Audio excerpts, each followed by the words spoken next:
Welcome back to Introduction to Machine Learning. I'm Ludwig Botmann, and in this video I will speak about the learner. By now you already know that a core component of supervised machine learning is learning the relationship between features X and target Y. And in this video you will get to know the formal definition of this learning algorithm. And you should understand that the learner receives training data and outputs the best model from a hypothesis space H. Let's start with an example. Imagine that we want to investigate how working conditions affect the productivity of employees. It's a regression task since the target productivity is continuous. So here in this case, the productivity is measured in minutes worked per week. That's the target variable. And as features, we have, some characteristics that might describe the working conditions of the employees. In this case, it's just two features, the people in the office and the salary. So here you can also double check if you still got the notation correct. So we have n equals 3 observations, p equals 2 features, and this thing here describes the second observation of the first feature. Okay, so now we want to learn or derive the relationship between X and Y. And we could do so by just manually coming up with a simple but handcrafted rule.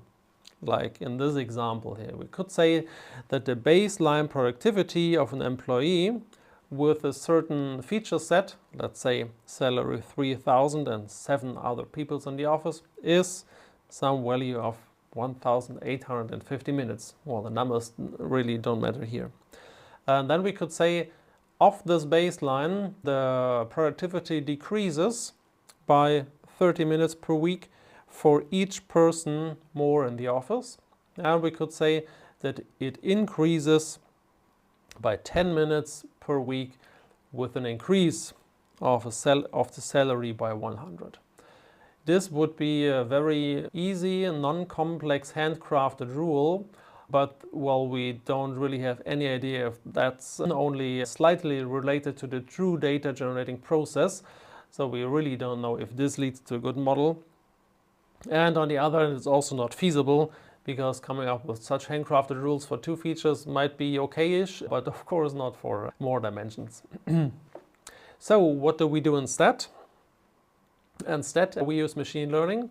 So the goal is to identify the functional relationship that maps features to target. So something like y is f of x, right? It's a supervised learning task, as we use label data to learn the model F. So we start with, in this case, just the first 3 lines of the rows of the data set. That's the already seen data or the training data or the labeled data, because we know features Y, targets Y. And from this, that's clean. From this, we want to infer the functional relationship between X and Y. And once we have inferred that functional relationship, we can use it on new unseen data or unlabeled data or test data to predict those target values for the new observations. The algorithm that does this for us is called learner or learning algorithm or inducer. So most of the time we will say learning algorithm or learner, but we will use the I, character I, referring to the term inducer, because L is already used for the loss function. And that's, would be an overload of the same character, which is also, of course, not a good thing notationally. So what does the learner do? The learner tries to pick the best element of an hypothesis space H for given training data. So formally, the learner I takes the data and some hyperparameter control settings, lambda, which we will treat later. For now, we'll just take that as a given, and outputs one member of the hypothesis space. It's as easy as this. So we input the training data and we learn some model. Okay?